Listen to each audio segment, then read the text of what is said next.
Velez Mitchell. I am so excited to have two incredible thought leaders on today who are encouraging people all around the world to eat differently, to open their hearts and minds to a new way of living that does not involve killing, that is better for the animals, better for the planet, and better for their own health. So we've got some extremely exciting breaking news about a new campaign that is truly extraordinary and features so many famous people I did not know ate differently. So let's check out this campaign, and then we're going to talk to one of the people who is so instrumental in bringing this to us. They called them the crazy ones, the rabble-rousers, the misfits, the ones who danced to the beat of a different drum. You could cheer them or chastise them, revere them or revile them. But one thing you couldn't do is ignore them, because they changed the world and pushed humanity forward. These geniuses not only thought differently, they ate differently too. They ate plants, not animals, and they inspired a new generation of disruptors to carry the torch. People who eat plants are healthier and live longer.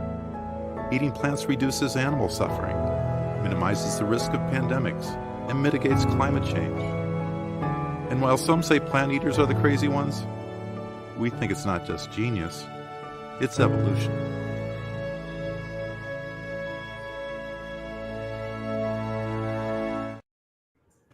Wow, that's incredible. Lori Amos, founder of Scout 22. Tell us all about this. Yeah, so eat differently. We Scout 22 is working on the PR for the Eat Differently campaign, and they really did, want to defocus on the people behind the campaign and make it about the icons and the luminaries. We're calling them luminaries because they're not just celebrities; they are in fact above celebrities. So working on the PR, I'm helping them out. My agency is helping them out. And the genesis of this is really to inspire people. That's what they want to do ultimately. And, if you look at the iconic 1990s, I think it was 1996, the Think Differently campaign, Think Different rather campaign that Apple launched was huge. It's arguably one of the biggest, most lauded campaigns of the 20th century. And so we aren't copying the campaign. This is a public service announcement and a commentary on the original campaign. Because if you look at the people that they featured, many of them not only thought differently, but they ate differently as well. Were they 100% vegan? No, but some are. Many of them are deceased, but a lot of them espoused eating a vegetarian lifestyle, having a vegetarian lifestyle, and nonviolence, and peace beginning on your plate. And we thought that was worthy enough for, Eat Differently thought it was worthy enough for them to start a whole campaign. So yeah, we're getting rave reviews.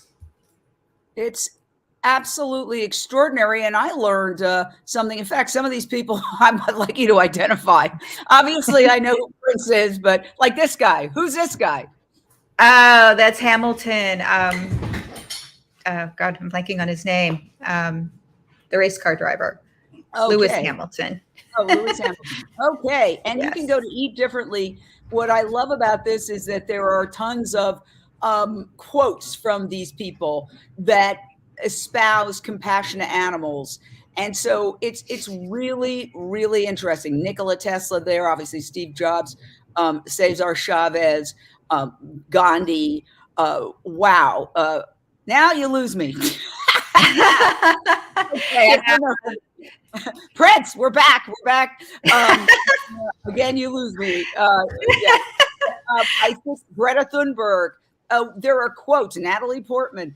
There are quotes from all these folks. That's probably I'm going to stop. Tom Brady. Yes, Tom Brady, and then the Russian author, right? Oh, yes. Tolstoy. Sorry. Tolstoy. Thank you. And now, with that correct answer, you win a new car. But Zach Wulderk of Faunalytics, you are also doing something absolutely fascinating to try to find out what is the best way to open hearts and minds. Tell us about your campaign. Yeah, so we recently released a new report called Different Strokes for Different Folks, comparing U.S. groups' openness to pro-animal actions. And it's about just that. It's looking at how different groups in the U.S. feel about taking a variety of actions to help animals. So we know that the U.S. public doesn't always look at things the same way. There's a lot of different groups of people with very different beliefs and preferences. I don't think I'm breaking any news with that. But a lot of the animal advocacy related research out there doesn't really reflect that. It's taken more of a one-size-fits-all approach.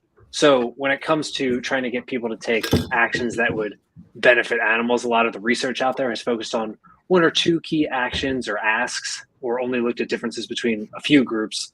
But we know that advocates often only work in a particular region of the country, or focus on college campuses, or want to target parents or something like that. So in light of that, we wanted to provide a resource that allows advocates to choose what their asks are based on their typical audience, or to seek out groups that might be particularly friendly to their message. So rather than throwing a lot of resources at the wall and hoping that their outreach sticks with a few folks, we wanted to help advocates be more efficient and effective in their outreach.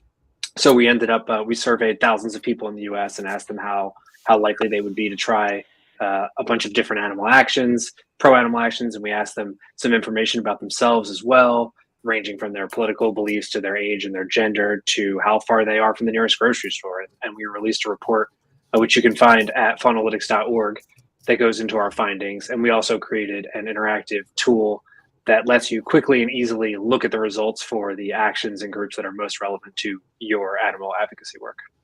And that's right there. I was looking at it, very interesting. You can kind of plug in things and try to figure out what your focus is going to be based on the answers. So give us the broad strokes. Who is open to veganism or plant-based or helping animals demographically? Yeah, so one of our key findings is that the groups who are most and least likely to take pro-animal actions, they're often divided along political lines, actually. So specifically, Democrats and liberals were typically much more likely to take a pro-animal action than Republicans and conservatives were. That's also the case for politicized issues like climate change. People who are concerned about climate change were consistently more likely to take pro-animal actions than people who weren't. So that could be something like voting for a ballot measure aimed at improving conditions for farmed animals, or not buying leather and wool. We also found that BIPOC participants were often among the most open to pro-animal actions, especially compared to white participants. The degree of openness does sort of depend on the specific action. So for example, of any group that we asked, Black participants had the highest likelihood of removing beef and pork from their diets, of going pescatarian, of going vegan, but they weren't especially likely to take any of the other non-diet actions we asked about, like maybe buying only cruelty-free products, for example. So that shows that the combination of the characteristic of the people and the ask, in this case, race and diet change for this example, really matters. It's not that a single group is either open to pro-animal actions or not. It's the combination of the characteristic and the ask that really matters. That's fascinating, and I can't wait to do a deep dive. We've got a caller, Michael in Los Angeles. Your question or thought for our thought leaders on how to get people to open their hearts and minds. Yeah, good morning, everyone. I think this is a brilliant idea. I kind of had a suggestion. I don't know if it's economically feasible, but if you could put all the faces on like a billboard and say something like they all had something in common, and would get people to think and realize that these great minds all agreed on one thing, that, eating animals is not good for us, good for the planet, good for our health. And I really think that, that would be powerful, like a billboard, across the freeway or something. Well, take it away, Lori. Is that part of your campaign? Well, it is. I mean, we're saying that in effect. Right now, we focus on Eat Differently focuses on one luminary at a time, but the idea is to when people get to the site, they kind of we infer. But that's a great suggestion, and certainly being off of a freeway, you get a lot more traffic, and there are plans to take the campaign to other major cities. So certainly a great suggestion moving forward. Well, let me just ask you a follow-up on that. Like, where is this campaign? Obviously, social media is global, but you're saying it's targeting a particular city? It is. There are 29 billboards in San Diego, in Greater San Diego. So San Diego was chosen because of it's the second largest city in California. It's a vibrant city. It's forward thinking, a nice cross section of people, a lot of health conscious people that are open minded. So that is the launch city. Wow. And again, you're looking at some of the images. Gandhi, who famously said violence begins with the fork. Jane Goodall, I stopped eating meat 50 years ago when I looked at the pork chop on my plate and thought this represents fear, pain, and death. And oh my gosh, I saw Jane Goodall getting a couple of years ago. She was given Jane Goodall Day here in Los Angeles, and she was so vibrant. She's in her 80s and she's running around. Teenagers were having trouble keeping up with her. All right. We have another caller, Nilofar in Dallas, Texas. Your question or thought for our thought leaders on opening hearts and minds. Hi, what a brilliant campaign. Kudos. I've been an animal rights activist in Dallas for almost 20 years, but I've never heard of Faunalytics and Gen V. So thanks to Unchained TV, we're getting introduced to you. Having said that, fundraising must be a challenge because my guess is a lot of people haven't heard about you. And most of us animal rights activists are aware of many of these established organizations such as PTA and Physicians Committee, etc. So what you do about fundraising, 29 billboards in the San Diego area on top of every other work that you do is very expensive. So how do you handle that? Thank you. Sure. So I'm happy to take that if it's this specific billboard question. Go for it. Sure. So it is funded by a nonprofit, and that the company Eat Differently wanted to make an impact, and in order to do that, we needed mass awareness. So correct in thinking it is expensive. Billboards are expensive, but there's really no other way to have mass impact than to do a big awareness campaign. So it is with that we're moving forward with, and we have people who really are passionate about this, and in fact it's their life mission to bring these facts, the facts about the animal cruelty, the health, our global warming, and how eating animals contributes to that, and then of course the diseases and pandemics. So we aren't fundraising, we aren't selling anything, we're simply bringing the facts to people, and we have to do that in the most impactful way. Yeah. Now, what I find fascinating about this is, like every other person who loves animals and is vegan and is an activist, and of course, running a streaming network, trying to find the most impactful way. And I find a lot of times that, I don't know, somebody's doing some raking back there, but I find a lot of times that the most obvious thing to me does not work. So we do these undercover investigations all the time. Here's some recent ones. I mean, you'd think, right, seeing this for 5 seconds, you'd say, oh my God, I don't want to participate in this. This is horrific. I mean, these are just images from recent Well, we've gone live, and I can only show you for a couple of seconds. I mean, I literally have PTSD from looking at these things. You got to download them. You got to edit them. You've got to upload them. And I, Zach, am always flabbergasted that people look at this and then they go and they have a ham sandwich after seeing this. Are you kidding me? So obviously that doesn't impact them.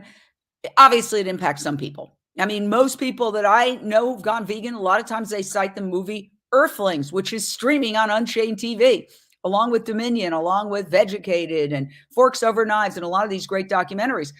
Yes, I think they said more than a quarter of people who've gone vegan have done so because of documentaries. But what are we missing here that we could show people these horrific images and it doesn't seem to have an impact? Yeah, it's a really good question. I think there are a lot of different barriers, real or perceived, that people have. People think that maybe the food doesn't taste as good, vegan alternatives, although there's some evidence to suggest that once they try it, that might change their minds a little bit, but there's that sort of that hesitancy. In the work that we've done recently, we found that only 6% of people said that they would be willing to go vegan, or they would be likely to go vegan in the next year.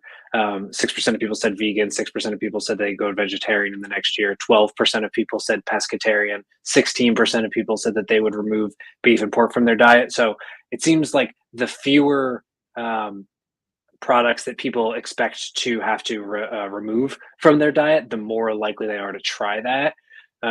So there may be a sort of an argument for the folks who see these images and feel something but don't necessarily want to change their diet entirely overnight. There may be an argument for trying to convince them to remove different animal products sort of one at a time to try to get to that level, maybe eventually, of being fully vegan. There are a lot of other pro-animal actions that people are more open to than diet change, that maybe starting with some of those actions will maybe be sort of a foot in the door, and they'll realize that it feels good to help animals, or to not be harming animals, and maybe that will encourage them to take additional steps like going vegan. Well, first of all, if you're a vegan and you're watching this and going, oh no, by the way, this was from Faunalytics. I'm going to read it, even though I have to lean over. Many different approaches to advocacy exist within the animal protection movement, from talking to people about animal suffering, to sharing social media posts, to protesting in public spaces. We conducted 2 studies in the US in 2022 to address this topic. Yes, go to Faunalytics.org and learn all about this, because it has a wealth of information. I mean, it's the U.S. Public Library for finding out how to turn people vegan. But when you said, well, only 6%, it sounds like, ooh, that's terrible. But actually, isn't there a theory that all you need is 3.5% of the population to go vegan, and then the rest will follow? Like, you'll have a cultural shift. I know Malcolm Gladwell wrote a great book called The Tipping Point. And I don't remember the exact number, but it's a very low number. And we were discussing this just the other day. It's like, well, can we get 3.5% of the population to go vegan? And would that be the tipping point? Maybe you could address that, Zach, because do you know that point, and where are we on that point? Like, exactly how many people are vegan in the United States? This is actually a very difficult question to answer. You'd think it would be pretty simple to just send out a survey and ask a lot of people, but it changes. And there have been a lot of surveys done on this, and they tend to find different numbers, some a lot higher, some a lot lower. So I think there's also this sort of people maybe feel as though being vegan is the right thing to do. So they might tend to maybe overestimate how close to vegan they actually are. So I don't actually have a specific number off the top of my head for you on that. And I'm not super familiar with that exact point about the tipping point. I haven't actually read that particular book, but I will say that I think you can see in daily life, compared to, say, a decade ago, or even a few years ago, how common vegan alternatives to animal products are. There are, Dunkin' Donuts, for example, has, plenty of plant-based milk alternatives. There are plenty of coffee chains now that are defaulting to oat milk over dairy milk. as as the default milk option in their drinks. So I think it's becoming a lot more common, and as we're seeing with the folks that are in the Eat Differently campaign, right? There are a lot of people that, yes, some of them are like your Tolstoy or Gandhi, who are not as not alive today, for example. But I think you have other folks like Lewis Hamilton or Serena Williams or Tom Brady or other folks like that who are making it sort of more a vegan diet, a more common and normalized, I guess, part of culture. Wow. Okay. This is such a I could talk to you guys all day because this is what keeps me up at night. Are we doing an effective strategy or is this not effective? So we've had another caller, Emick, in Los Angeles. Your question or thought for our fabulous panel. Hi, I really love this campaign. Thanks for making it possible for people to see. Also, they have to remember these amazing people were just like them, just random people who had no passion for these kind of things, but they believed in themselves and they became people who make difference. So anybody can do this. You don't have to be really a superhero to achieve compassion and kindness. I have a couple of questions. What are some misconceptions or myths surrounding plant-based eating and cruelty-free products that we should address to inspire a change? And another question is, how can we cultivate empathy and a deeper understanding of the emotional and cognitive capabilities of these animals to encourage humans to make more compassionate choices in their diets and lives in general? Thank you very much. Oh, thank you. I love this question. What are the misconceptions? Can we tackle that? And, whoever wants to take that one, what are the misconceptions that people have that are keeping them from going vegan? You want to take a shot at it, Lori?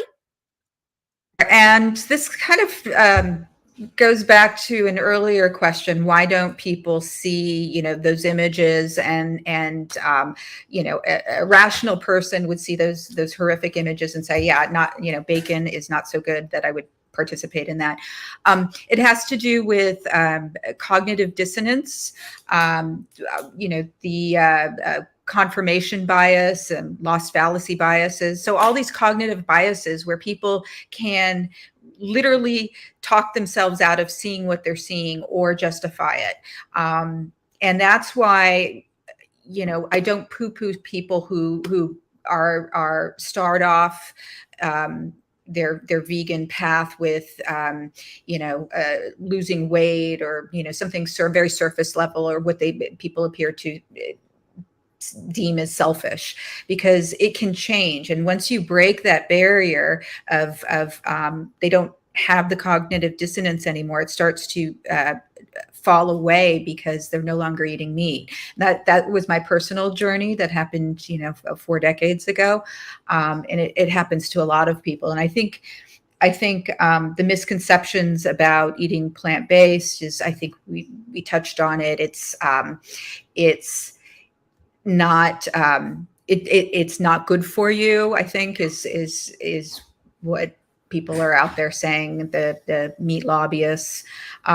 It's you're deemed as different, which we are saying in our campaign that being different is a good thing. And I want to touch on that because you really hit the nail on the head with that one.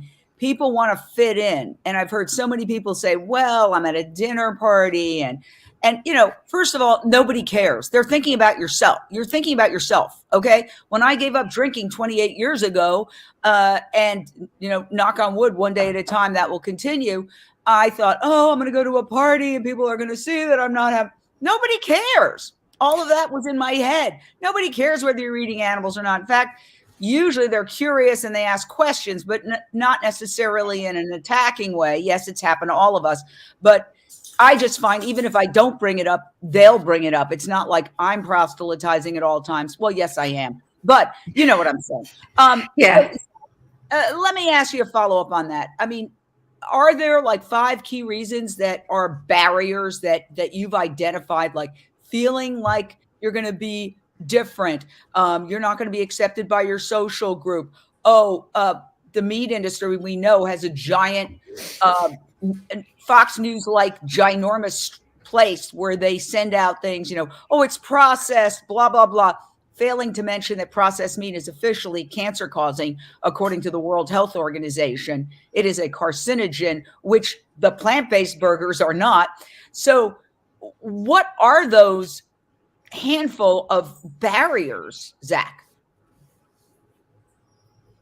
Yeah, that's a really great question, Jane. I would say, and this is coming actually from, or very relevant to, a study that we recently released called "Going Vegan or Vegetarian," and it's about the barriers and strategies on the path to success. So, one of our main findings in that report was that the worst barriers to diet change were feeling unhealthy, not seeing veganism as part of somebody's identity, and then also believing that society perceives veganism negatively.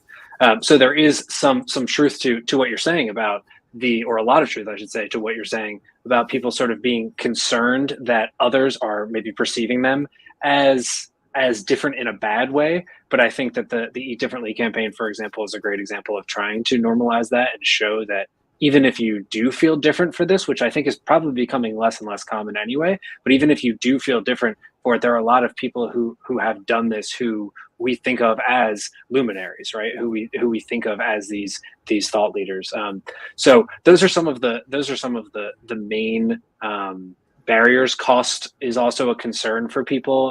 Reducing costs was helpful at making people feel more able to stick to their vegan or vegetarian diet. So those are just a few examples. Absolutely. We've got another caller, but I do want to point out that one of the messengers, commenters here said, Billie Eilish should be added in. Definitely updated and stick Billie Eilish in, because, we did a cooking show where she literally did a cameo because we were focused on her mom, Maggie Baird, who has this incredible program to feed people in need called Support and Feed. And she literally did a cameo like this for 10 seconds. Hi, it's Billie. Love ya. And, it was like the biggest thing since sliced bread for us. So throw her in there. She's super popular. She's actually, we are working on that. It's funny that should come up. We've spoken to her team. We are going to include her in the campaign. So, yes. All right, we got a caller, Michelle in Los Angeles. Your question or thought for our panel? Hi. Well, this piggybacks on all the other questions. I have friends who love animals and they care deeply about the environment, and they keep telling me, I would love to be vegan. It's just my taste buds, or it's too hard, or, all the usual excuses. But what is statistically, what is like a good thing to tell them, or what is the tipping point for them to like cross over that cognitive dissonance? What have you found is effective? Go ahead, Lori. So what I found was effective, at least for people in my orbit, was to give them facts and not push too hard. I think when I've done that, and I've of course I started with my family. Oh, you have to see these, you have to see this, right? People want to feel like it's their journey and that it's their decision and they aren't being, pushed into it.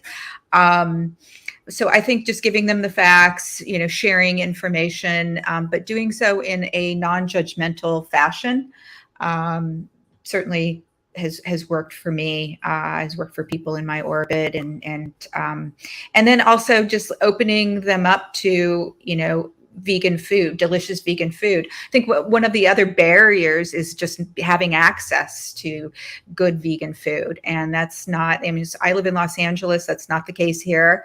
It's not the case in New York and many other cities.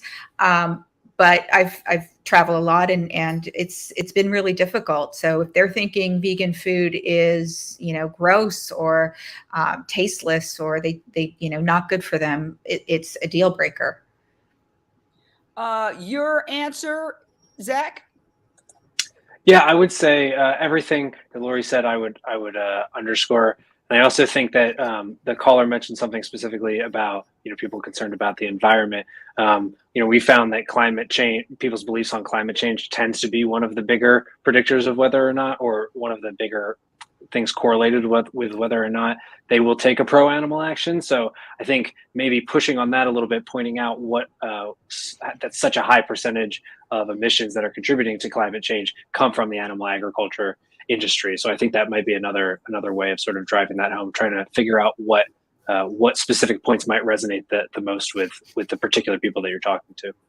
And let me point out that one of the big problems is that the media, which is advertiser based and supported by the meat, dairy, and pharmaceutical industries, don't talk about this. There were two headlines recent. The meat industry blocked the Intergovernmental Panel on Climate Change attempts to recommend a plant-based diet. A leaked draft revealed how the meat industry is obstructing efforts to curb climate change. This was in a good publication, but not a major publication like the Washington Post. That was, I believe, Quartz. This was Distilled, how meat and fossil fuel producers watered down the latest IPCC report. Scientists, authors recommended more plant-based diets and phasing out of all fossil fuels. They didn't make it into the final report. So here we are trying to tell people, hey, if you look at the chart here that is provided by the government agencies and the NGO agencies, the very top, you may not be able to read it, is beef, followed by lamb and mutton, followed by cheese. Okay? They're right up the carbon footprint, the carbon price tag of these items are so much higher. But people are not getting that information because the media doesn't want to offend their advertisers, which is one of the reasons we started Unchained TV. Because frankly, I would love it if the New York, you have to give credit to the New York Times for occasionally covering this, but not to the extent that they should. Somebody just told me, these major publications, they have reporters assigned to even one giant product like iPhone. Okay. They should have a factory farming reporter. They should have a reporter that focuses specifically on this, but they don't. So we're trying to let people know about the connection between climate change and animal agriculture. Greta Thunberg obviously is a vegan. She does mention it when she can, but I believe that a lot of times they're like kind of pipe down on that. And so it's really a struggle. We're going to take a brief break here on Voice America Radio, but we're staying live on the Unchained TV streaming app and on all socials. Stay right there. We'll be back in a second with Voice America Radio. Wow, what a fascinating conversation. If we could unlock that secret formula. And, I do want to say that ad campaigns such as Eat Differently are so important. I'll never forget, because years ago when I was an irresponsible teenager, I smoked, and I'll never forget that image that stuck in my head. And was it the one thing that made me quit smoking? No, but my dad passing away of cancer, that was a major factor, but because he smoked. But there was a campaign where it said smoking is very glamorous. And there was a very, very, I remember that, terribly maligned woman, with smoking a cigarette out of her neck because she could no longer use her mouth.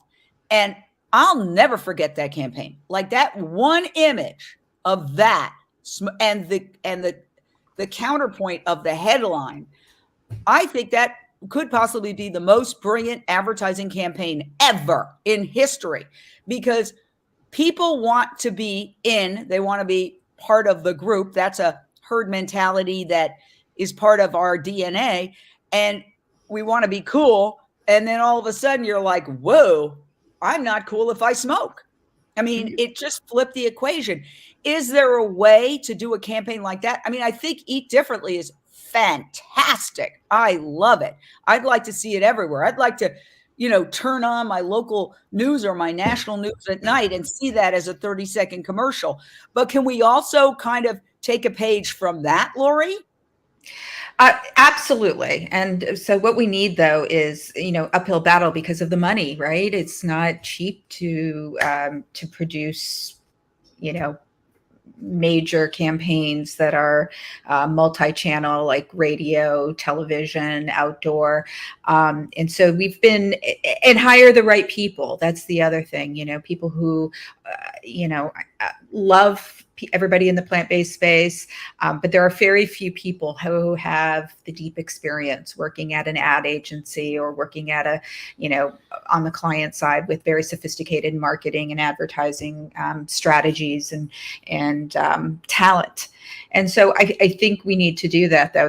I don't think we have to do this. We have to do this. And so, once we get the budget, and we get just as aggressive as the meat and dairy industries have, then I think we have a shot. And I believe it's 10%. Malcolm Gladwell's. If we can get, there are 10% of a community that feels like strongly about something, not even strongly, unshakable belief, then people start to adopt that belief. So, all right. And thank you. That's great information. I appreciate it. 10%. Okay. The boulder that we're pushing uphill just got a little heavier. We're coming back. You are listening to Unchained TV. To reach the show today, call in to 1-866-472-5788. That's 1-866-472-5788. You may also send an email in to jane@unchainedtv.com. Now, back to the show. Okay, we are having a fascinating conversation, and the future of our planet may depend on it. Whereas animal agriculture is a leading contributor to climate change. In fact, there's a new white paper that suggests it is the leading contributor. It's a very big subject, so it depends on how you calculate it. If you calculate and include the lost opportunity of all the trees that would be absorbing carbon, because that's what trees do. They absorb carbon through photosynthesis, and that's how you have the plants and the trees. If you included all the trees that would exist, but for animal agriculture, clearing that land, you can actually come to the conclusion that it is the leading cause of climate change. That's a very controversial subject. However, nobody disputes that the most destructive in terms of climate foods are beef, followed by cheese. Okay, beef, lamb, cheese, mutton. Those are the big carbon price tag items. So we're brainstorming. I think we've got a brainstorming session going on here of, wow, we have this incredible campaign called Eat Differently that is inspired by the old Think Different campaign that Apple ran back in the 90s. I want to play it with no sound so you can get a sense of what we're talking about here. That's Albert Einstein, Rosa Parks, the Beatles, it goes on and on. Now, were they all vegans? No, but they all said something about compassionate animals and not eating animals, and we'll show some of the quotes, and some of them are and were vegan. So what we're doing is kind of trying to break this down with Faunalytics as well to find out what is this magic formula.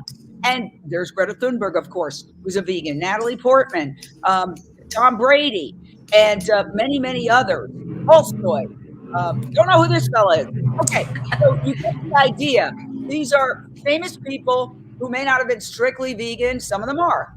Jane Goodall is meatless. I heard her describe her meatless journey when I interviewed her briefly during a City Hall event honoring her. But I think that's a great campaign. We were also talking about this great campaign that stopped a lot of people from smoking, that had a woman who had a tracheotomy and she was smoking through her neck, and it said smoking is very glamorous. And I was wondering if we needed something like that as well to shock people, shock value. Now, I just want to point out that, sometimes you can stumble on things. I mean, what if you said eating chicken is here? Let me get this is a recent investigation. Eating chicken is very tasty. Yum.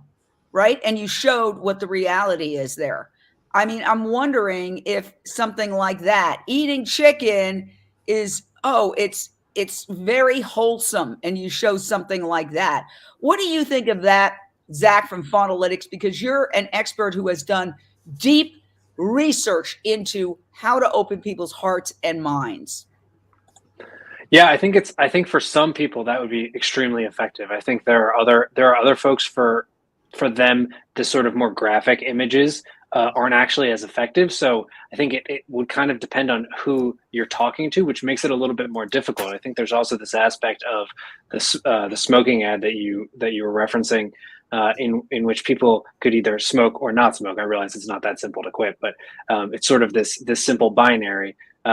Whereas I think there's this hesitancy, and I'm not necessarily saying that it's always super founded hesitancy, but I think there's a hesitancy for people. Okay, if I'm not eating chicken, for example, what am I going to eat instead? And they get worried that the vegan food doesn't taste as good, or that they just have to eat, raw carrots or something along those lines, which, as you and I know, is not actually the case. A lot of this food, a lot of the meat alternatives taste great.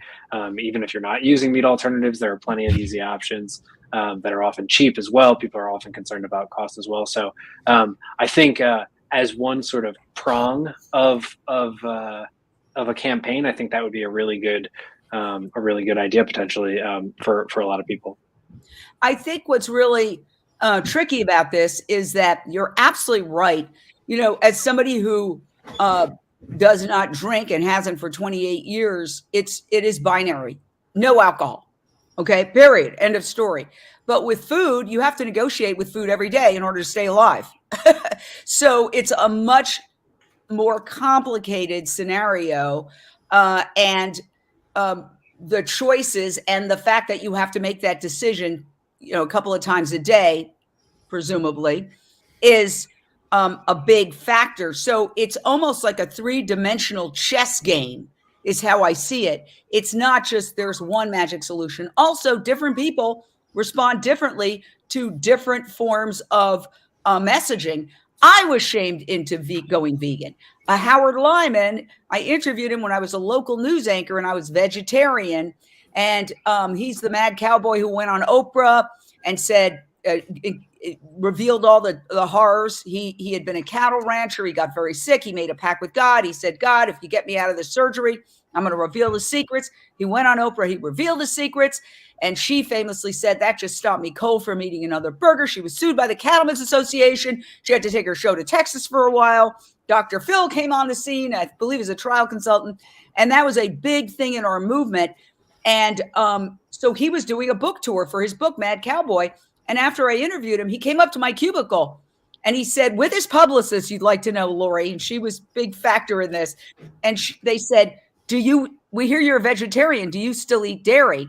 And I said, I hung my head and I said, yes, but he had just told me babies ripped from their mothers, veal crates, boy calves shot. And they looked at me and they said, liquid meat, right at my nose, liquid meat, like that. I went vegan at that moment. So when people say never confront people, I'm like, hold on a minute there. If they had said, well, we think maybe you should consider removing dairy from your diet, I probably wouldn't have heard it, But they were I'll never forget that. Liquid meat. I say it all the time because it snapped me out. It was like a snap out of my sort of self-congratulatory vegetarianism. And so how do you navigate that? How do we navigate that? And let me just go back to Zach on that one, because this is about the research.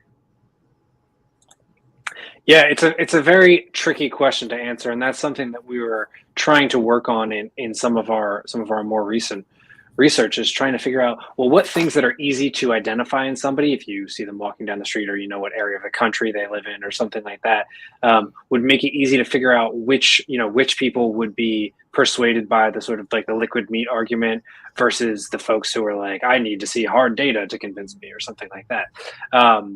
And it's not an easy question, unfortunately. There are certain groups that are more interested in going vegan than others, just in general, right? Students, for example, are more interested, younger people. But there are other people, conservatives, for example, who are less open to these things, right? So some of it is trying to figure out how to kind of get a foot in the door with those groups that are less interested in those things. I don't know. I don't know if there's been a lot of research on the sort of the backfiring potentially with certain groups of showing those sorts of things. You know, there are always those people who are kind of contrarians who will see an ad like that and be like, you know what, for that reason, I'm going to go to McDonald's in order, you know. But I think that that's probably not a huge concern for us as a movement.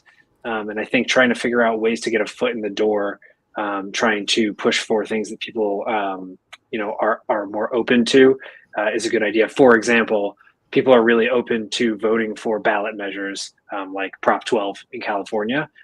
Almost 3 out of 4 people that we surveyed said that they would be likely to vote for a measure like that if it was on the ballot. So people are concerned about the conditions that animals are raised in and things like that. But it's a matter of sort of turning that into action. And I think that there's a possibility that getting them sort of familiar with you know, the smaller steps might be beneficial. Yeah. And then, you know, you have the problem of if people feel like it's ethical meat, which there is no such thing, then you can encourage people to eat meat when they feel like, oh, now I can have a hot dog because we passed the ballot measure, because there's zero enforcement. And so Direct Action Everywhere went into a giant factory farm that said they had stopped pig gestation crates, and there were pig gestation crates everywhere. So I want to get back to the Eat Differently campaign. It's so good. On this side of the half hour, let's play it again. It's short, but it's very powerful. We'll discuss. They called them the crazy ones, the rabble-rousers, the misfits, the ones who danced to the beat of a different drum. You could cheer them or chastise them, revere them or revile them. But one thing you couldn't do is ignore them, because they changed the world and pushed humanity forward. These geniuses not only thought differently, they ate differently too. They ate plants, not animals. And they inspired a new generation of disruptors to carry the torch. People who eat plants are healthier and live longer. Eating plants reduces animal suffering, minimizes the risk of pandemics, and mitigates climate change. And while some say plant eaters are the crazy ones, we think it's not just genius, it's evolution.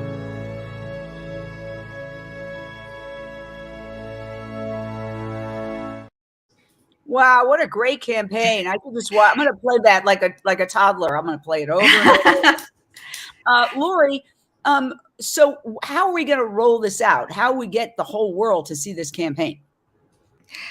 Well, we are starting one city at a time, and it's in San Diego, you know, which is second largest city in California, and we have plans to go. It's not solidified yet, so I can't tell you which cities. Plans to go to other major metro areas in the U.S. and hopefully in 2024 we'll be international. So it is a commentary. We aren't shying away from the fact that this feels, you know, the cadence is similar to the Think Different campaign, and we've licensed, Eat Differently has licensed the photos or the footage for that. There's just so many interesting aspects of this campaign that are going to unfold. It's really only been live technically for about a week and a half. So it's really in its infancy.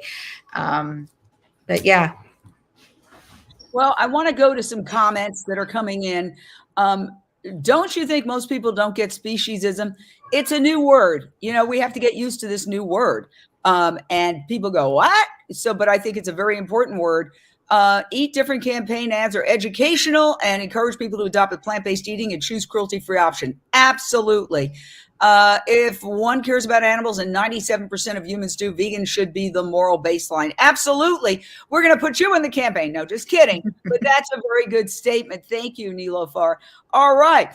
Also working to ban fur. Yes. I mean, there's so many different aspects to this movement.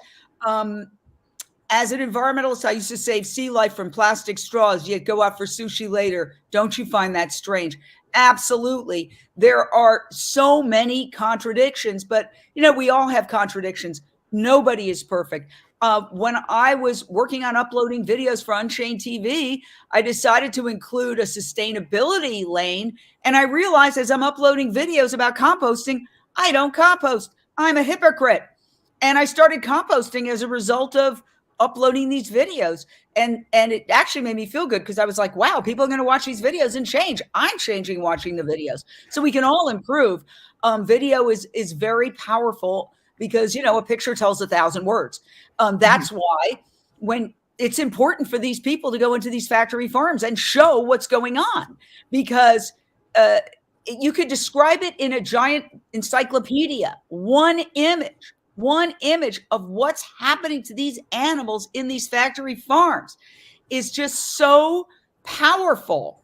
I mean, it's so powerful. This is an industry that claims everything's clean. Look at this. We clean up every day. Oh, yeah? Really? But yet, how do we convince people of what we know and what we feel is the most important social justice movement of our time? Because it affects everything.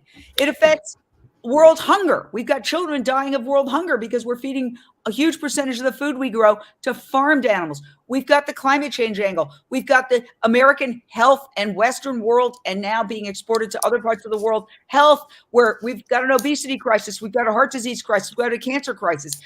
All of these things. And yet the frustration, we only have a couple of minutes, final thoughts. I mean, the frustration, Zach, is that it's so clear.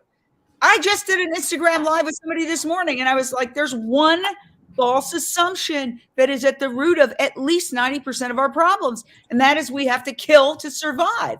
And why is it that we get this and it's so obvious, and then these Mensa Club members out there can't see it? Yeah, I think it's a really good question. I think there's not surprising to anybody who's listening to this, the animal agriculture industry has quite a lot of power and money and can do quite a lot of lobbying and ad campaigns and things like that to make it seem normal and not strange, and not have people, think a little bit about it. You talk about people not being exposed to some of this stuff in the media. We did a study recently that in collaboration with Sentient Media that found that only for climate change articles in the media, only 7% of them mention animal agriculture at all, and most of those don't even mention it as a contributing factor to climate change, right? So there's a big part of the media as well, which I know, Jane, is not surprising to you. This total lack of or barely any mention of it in most publications at all. So there's a lot of sort of different things, I think, going on, right? There's the animal agriculture industry itself. There's the lack of media coverage of these things that make it easy for people to not think about these things or to be distracted. Maybe I'm sure a lot of people have had that moment of clarity where they're sort of like, this seems wrong to me, but then it's easy for them to be distracted or to forget about it or to see a label on something and not know what it means, but assume the best because it makes them feel better. So there's a lot of things contributing to this. But we're honing our message. And, I heard something at the Vegan Women's Summit that really had an impact on me. We are kind of in a little retrenchment stage now because the economy's bad. People aren't going out to eat as much. So some of the vegan restaurants are struggling, blah, blah, blah. And what one of the panelists said is, look, if you look at any company or any industry, it's never just a straight rise. It always goes like this. It always goes like that. That's part of the process. And they even have a name for when it goes back a little bit. But then it comes back stronger than ever. Lori, you are in the PR business with the plant-based space. Do you see the trajectory and are you optimistic? Yeah, definitely optimistic. I think what you were touching on is kind of the rubber band effect, and that is true of any industry. We have an uphill battle for all the reasons that Zach mentioned and you mentioned. We have a major propaganda spinning machine. And we also have, meat is psychologically is ingrained in everybody's. Eating meat is ingrained in culture. It's part of people think of it as part of family traditions, health, and it is going to take a lot of effort and a lot of money and a lot of coordination with other, vegan advocacy groups and to turn the ship around and to tell the truth and to get, change the hearts and minds of people and hopefully break the cognitive dissonance. And so that's what I hope to see, is more of a coordination amongst all of us. We're pretty hardy and strong, and we are smart, and we have, our hearts are in it. So I'd like to see coordination between all of us. I saw this quote at an Airbnb, and we were just in San Francisco at the Animal Liberation Conference, and it said, if I had asked people what they wanted, they would have told me faster horses, Henry Ford. And I thought that was really clever. It made me think, I do believe in the law of unintended consequences. I am a proponent of clean meat, animal-free meat. I don't call it cell-based meat, but I think that's going to be a major game changer. And there's also the bioidentical meat that doesn't even use a tiny cell of any animal that is the same thing. I think we are on the precipice of a major breakthrough. Hang in there, animal lovers. If you love animals, go vegan. We'll see you next time here on Unchained TV, Voice America Podcast. See ya.